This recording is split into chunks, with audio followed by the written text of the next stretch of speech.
گود میں رکھ کے ہے، گود میں رکھ کے سنانے لگی یہ حال سفر قید خانے میں۔ سکینہ کو ملا باپ کا سر، ہر گھڑی مجھ کو چھپاتے ہیں پھوپھی اور بھیا، مارنے لگتا ہے وہ مجھ کو تماچے بابا، بابا جاشم کی پر جاتی ہے جب مجھے پہ نظر قید خانے میں۔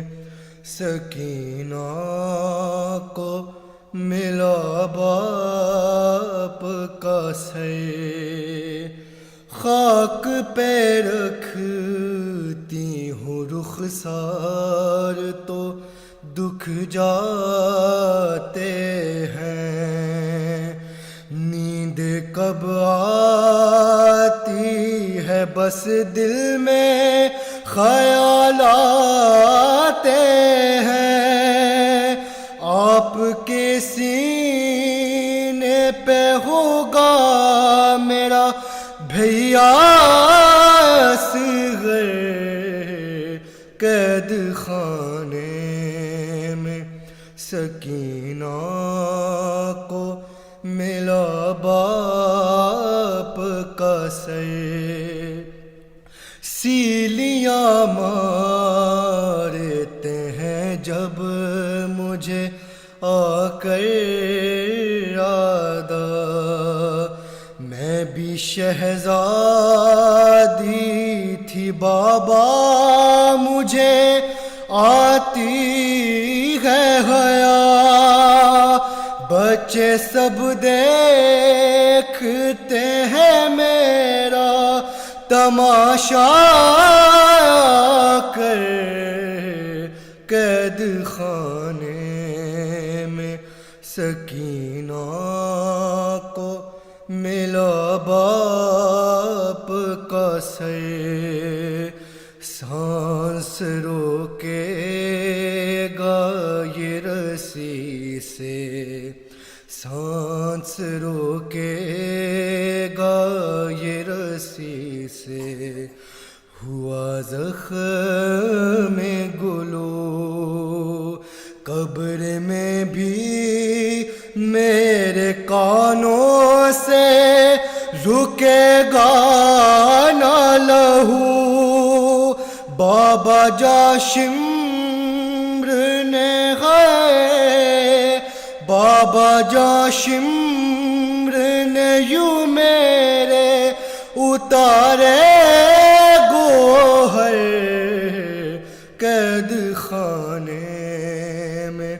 سکینہ کو ملا باپ کا سر، میں دکھاؤں گی انہیں ظلم ہے جو مجھ پہ ہوئے، دفن کر دینا اے بھیا ایسی حالت میں مجھے، میرے ہاتھوں کی رسن کھولیں گے مہدی آ کر قید خانے میں۔ سکینہ کو ملا باپ کا سر، قید خانے میں۔ سکینہ کو ملا باپ کا سر، سانس روکے گا یہ رسی سے، ہوا زخم گلو قبر میں بھی میرے کانوں سے رکے گا نہ لہو بابا جاشمر نے یوں میرے اتارے گوہر قید خانے میں سکینہ کو ملا باپ کا سر اے حسن کاظمی واصف تھا لبوں پر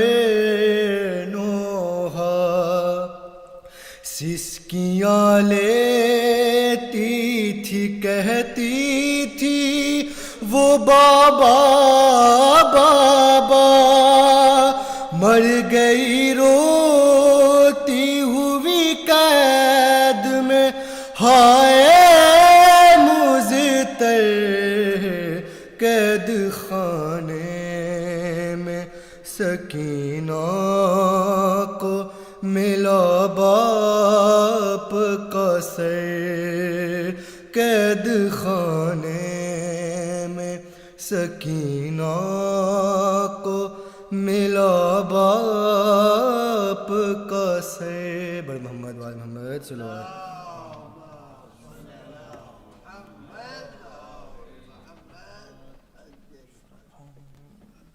وسلم محمد اللہم صلی علی وقت بہت ہو چکا ہے، بس انتہائی اختصار کے ساتھ چند بند شب شہادت ہے، شرما کے نہ روئیے گا.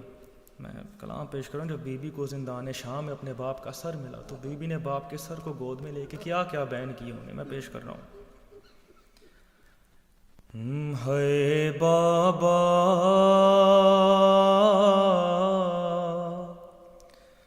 مجھ کو زندان سے چھڑا لو، ہے بابا مجھ کو زندان سے چھڑا لو، مجھ کو مرنے سے بچا لو، اندھیرے قید خانے میں مجھے لگتا ہے ڈر بابا، اندھیرے قید خانے میں مجھے لگتا ہے ڈر بابا، پتہ چلتا نہیں کب شام اور کب ہے سحر بابا، اندھیرے قید خانے میں تیرے سینے پہ سوتی تھی سکون سے لاڈلی تیری، مگر بعد آپ کے راتوں کو کیسے نیند آئے گی، فقط چپ چاپ لیٹی رہتی ہوں میں خاک پر بابا، اندھیرے قید خانے میں وہ بیٹی نہیں ہوں اب جسے نازوں سے پالا تھا، ستمگاروں نے دیکھو حال کیسا کر دیا میرا، سفید اب بال ہے اور ہے جھکی میری کمر بابا، اندھیرے قید خانے میں عجیب بیان کیا ہوگا بیوی نے, میں پیش کر رہا ہوں. تمہیں مارا گیا پیاسا ابھی تک میں بھی ہوں پیاسی, میسر مجھ کو راہ شام میں جتنا ہوا پانی, وہ ڈالا ہے سبھی سجاد کی زنجیر پر بابا, اندھیرے قید خانے میں کہاں یکساں رہی معصوم سے چہرے کی وہ حالت, بدلتی جاتی تھی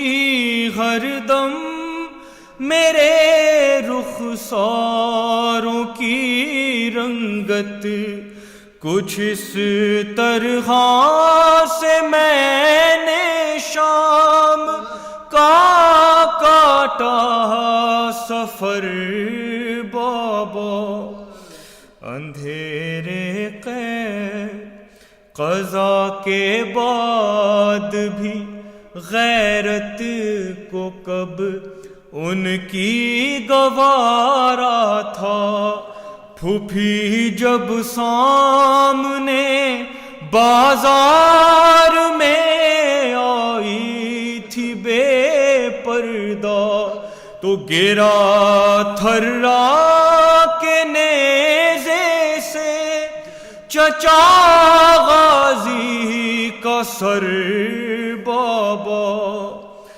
اندھیرے قید خانے میں.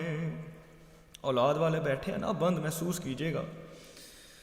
بھلا کیسے بتائے آپ کو یہ آپ کی پیاری, نہ ہو سجاد جیسے آپ کی آنکھوں سے خون جاری, نہ پوچھیں کس طرح سے شمر نے کھینچے گوہر بابا, اندھیرے قید خانے میں میں جب بھی یاد کر کے آپ کو آنسو بہاتی تھی, تماچے آپ کے قاتل سے میں ہر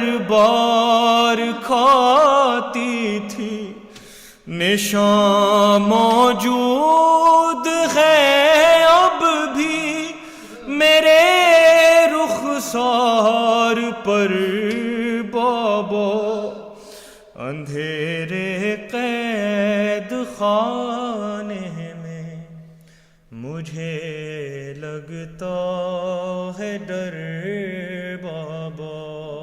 بر محمد و آل محمد صلی اللہ علیہ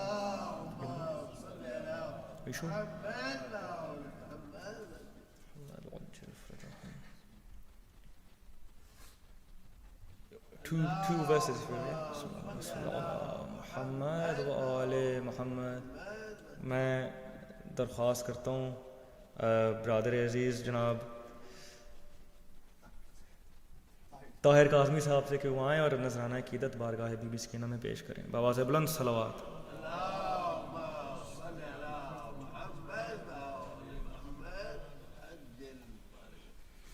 بآواز بلند تر صلوات.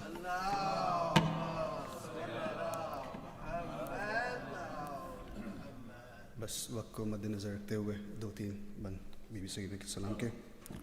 بآواز بلند تر صلوات.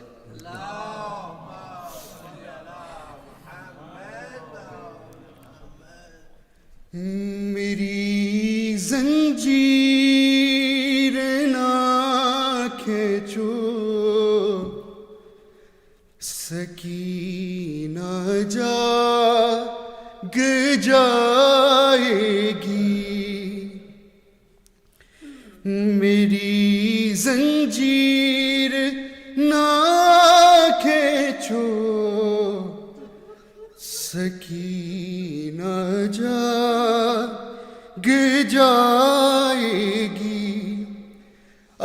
مچاؤ شور نہ لوگوں، سکینہ جاگ جائے گی، میری زنجیر نہ کھینچو، سکینہ جاگ جائے گی، کبھی بچی کو تکتا ہے، کبھی آنسو بہاتا ہے، ارے درے زندان پر بیٹھا مسافر سب سے کہتا ہے، ارے ذرا آرام سے گزرو، سکینہ جاگ جائے گی، میری زنجیر نہ کھینچو، سکینہ جاگ جائے گی، ارے اگر اولاد والے ہو تمہیں یہ سب پتا ہوگا، ارے ادھوری نیند سے اٹھ جائے تو بچی کا کیا ہوگا، ارے خدا را شر کو روکو، سکینہ جاگ جائے گی، میری زنجیر نہ کھینچو، سکینہ جاگ جائے گی، ارے یہ وعدہ ہے میرا پانی نہیں مانگوں گا میں تم سے، ارے وہ جب اٹھ جائے تو جی بھر کہ تم، ارے وہ جب اٹھ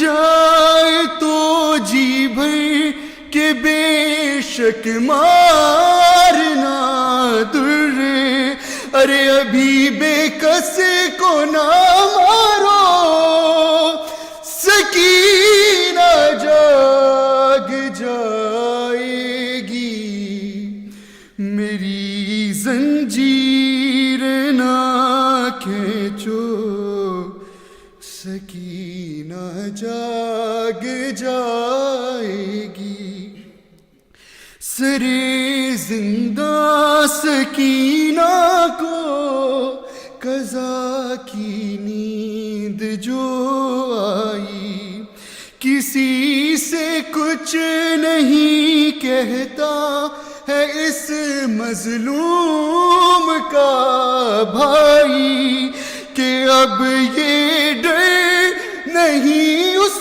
کو، سکینہ جاگ جائے گی، میری زنجیر نہ کھینچو، سکینہ جاگ جائے گی، باز بلند تر سکتا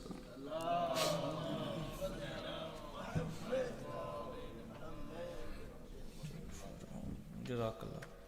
بلا تاخیر میں التماس کرتا ہوں برادر زکی رضوی سے کہ وہ ممبر پہ تشریف لائیں اور آج کی مجلس سے انگلش میں خطاب فرمائیں بآواز بلند صلوات۔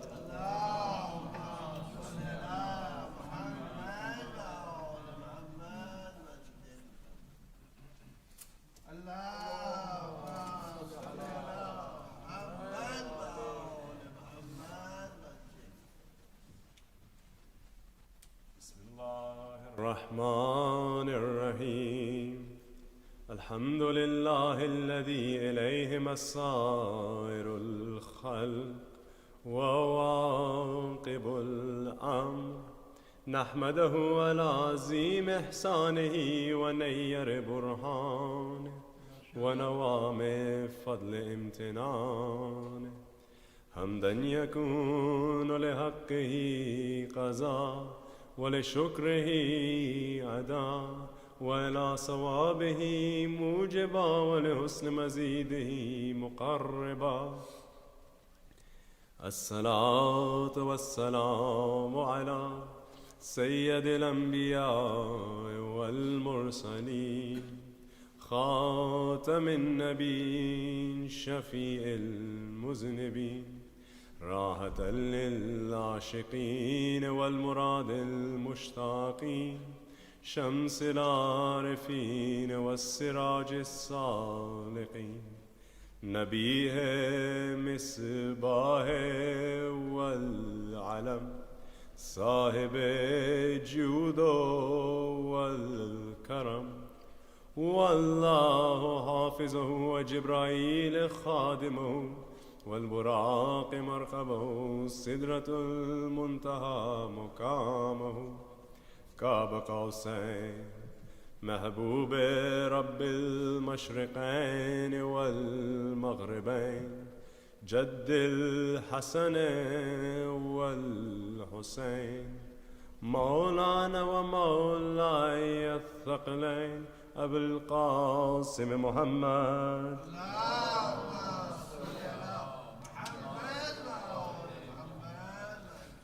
ثم الصلاة والسلام على جميع أهل بيته الطيبين الطاهرين المعصومين المنتجبين المنتخبين المظلومين الذين أذهب الله عنهم الرجس وطهرهم تطهيرا.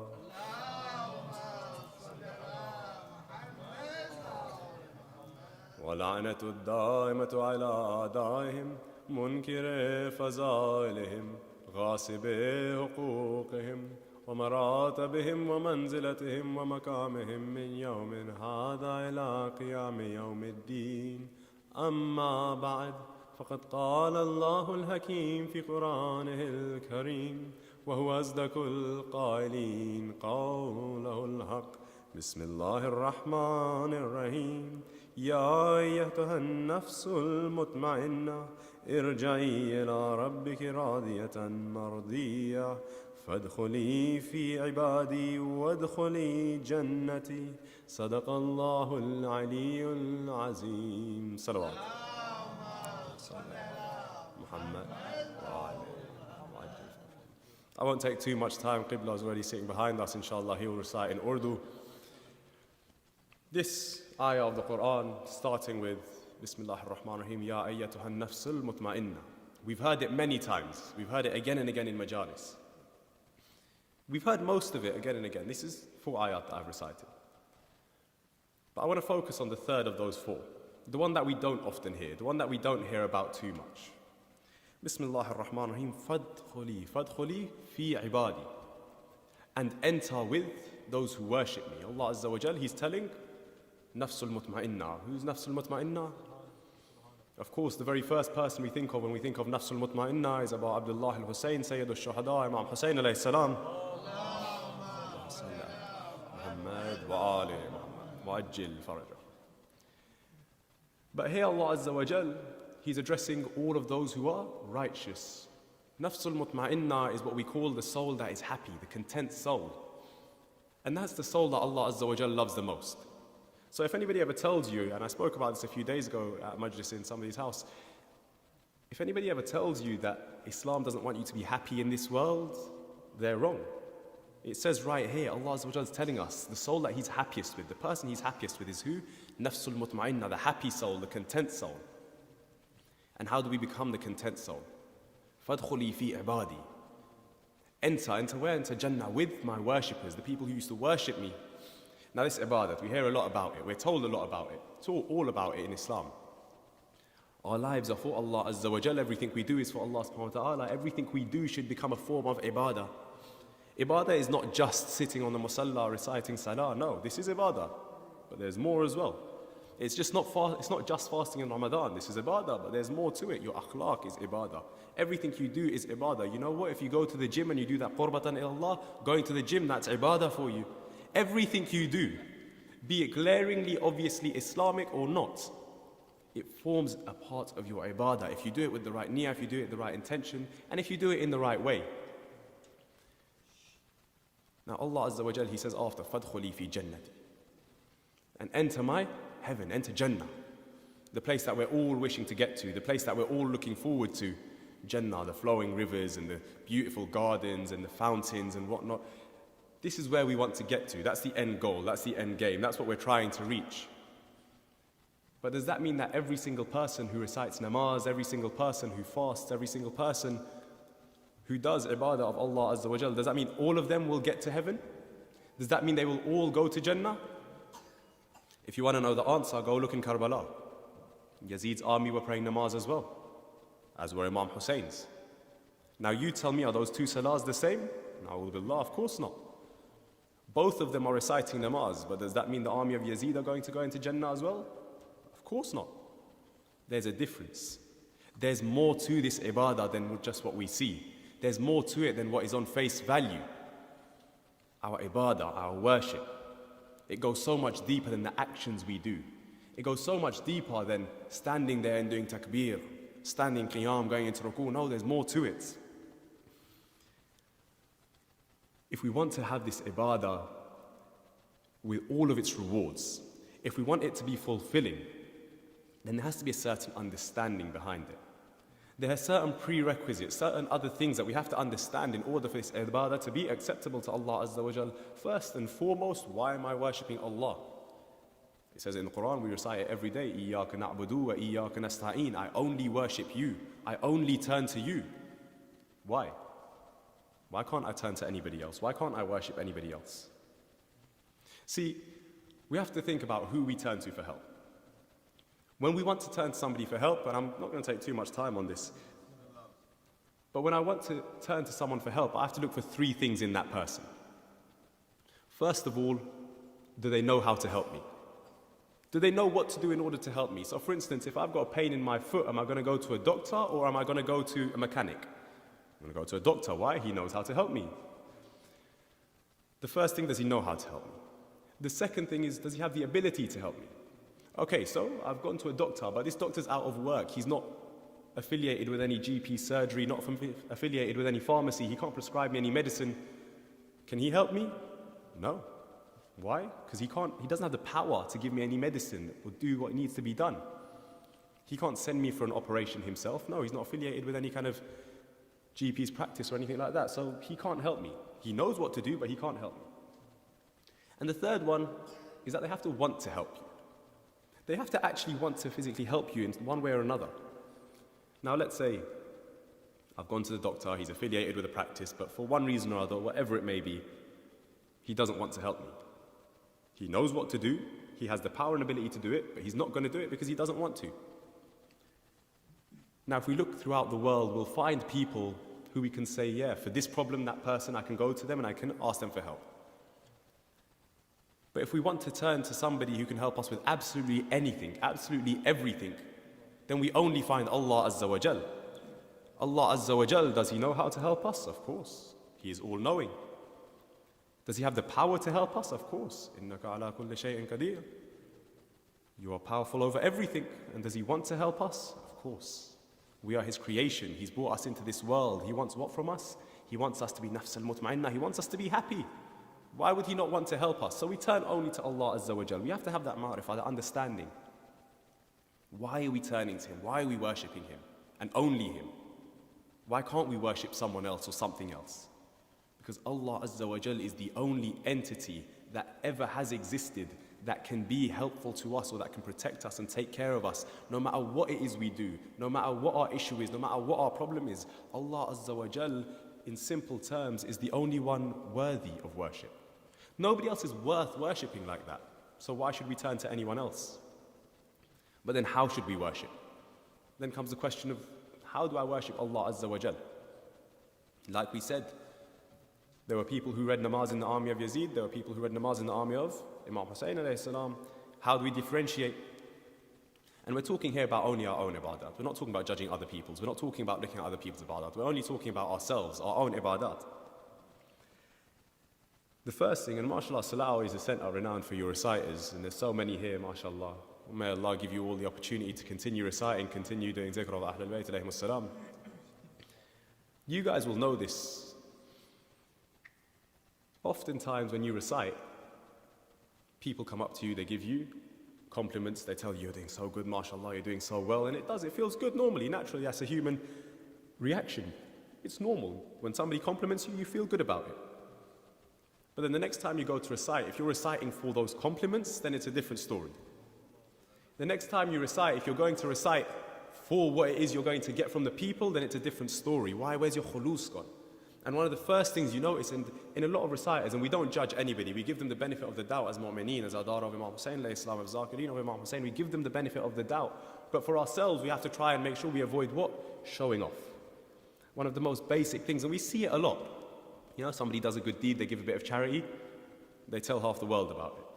Now see, some people, they'll tell you that it's for motivational purposes, to motivate other people to do it. And if that is the case, then mashallah. But when it comes to showing off, then are you doing your ibadat for Allah Azza wa Jal? Iyaka na'budu wa iyaka nasta'in. Are you only worshipping Allah? Or are you worshipping the praise that you get from the people? And if you want to look at how to avoid showing off, if you want to look at staying away from the threat or the risk of showing off when we do our ibadat, whatever those ibadat must be, look back at the examples we have. Look at who we can turn to and say that, you know what, no, they did ibadat and they didn't show off. Now we know that Ahlul Bayt alayhim as-salam, they are infallible. They are ma'soom, they're not going to show off. They're not prone to that. Easiest way to show off is to make yourself known, to make yourself very clear, obvious, big, let everyone see you while you do something. Now if somebody knows they're going to go into battle, if somebody knows they're going to go and they're going to win this battle, if they then cover their face before they go into battle, can you say they're showing off? Of course not. Now the Ahlul Bayt, we said they're infallible, they're not prone to these desires like we are, this desire to have people's response and reaction, they're not prone to that. So let's look at somebody who is not infallible. Somebody who is not amongst the 14 ma'soomeen, alayhim as-salam. Recite aloud salawat ala Muhammad wa ala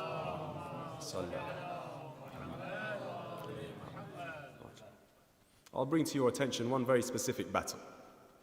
Now when we think of soldiers in Islam, we think of who, of course? We think of the very one, the only, Mawla Kainat, La Fata illa Ali, La Sayf illa Zulfikar. There's no soldier like Ali ibn Abi Talib alayhi salam. But see, there's one point where Imam Ali alayhi salam, he says, look, today I don't want to fight. Today I'm not going to fight. Today I will send my Abbas. Today Abu al-Fadl Abbas will go and fight. This is when the Battle of Siffin. Now Hazrat Abu al-Fadl Abbas, he can go and he can fight and he can destroy that army. It's not a problem for him. He's the son of Haider. He's a soldier. He can show the world what it means to be the son of Haider. He can show everyone and everybody will stand there and look, oh my God, this is the son of Ali. But what does he do? He covers his face. He covers his face with what we call an aqab. You can only see his eyes. And it's odd, you'd think in battle you need to be able to see. It was asked of Imam Ali alayhi salam once, why do you cover your eyes? You can't see properly in battle if you cover your eyes. You know what Imam Ali responds? He says, look, when I go out into the battlefield, I neither chase the enemy nor do I run away from them. Ali stays where he is. The enemy comes to him. I don't need to look here or there. They come in front of me, I destroy them. This is what Mawla Kainat does. Abu al-Fadl Abbas, he fights in the exact same way. His eyes are all that is visible. He goes out towards the battle. They send 1 towards him, 2 towards him, 3 towards him, 4 They keep sending soldiers. This man with his face covered, he keeps destroying them, and there's something odd about him. They look into his eyes, they look at the eyes of Ali ibn Abi Talib. They look at how he strikes a sword, it is the strike of Ali ibn Abi Talib. They look at how he walks, it is the walk of Ali ibn Abi Talib. At some point amongst the people, there's a cry heard, this is Ali who has come forward. This is Ali himself who has come forward. Even then, he doesn't take off his niqab, no. He turns around, he goes back into the tents. He goes back into the tents, and there Imam Ali himself lifts the niqab from the face of Abu al-Fadl Abbas. And my heart tells me at that point, Imam Ali, he must have looked at his son and said, Abbas, your father is proud of you. Abbas, I am proud of you. He goes out there and he fights such a battle with not a care of will anybody know it is me or not. No, if Abbas wanted to, he could have shown them all his face in that battlefield. No, he waits until he's inside the tent of Amir al-Mu'mineen. Nobody should know. Why? Why do they need to know? Now I know this is a majlis in English, but when I speak of Siffin, there are some ashar that I love so much I have to recite, and they're not obscure ashar. You will all have heard of them before, but I do whenever I get the opportunity. I like to recite them because they are so beautiful. Recite aloud salawat ala Muhammad wa ali Muhammad. Muhammad wa ali Muhammad. The Shair says, Quran shujaat se main Yasin sunaun. Quran shujaat se main Yasin sunaun. Dil walo safe bandho main Siffin sunaun. Kya khayma Haider mein hai Siffin ka manzar.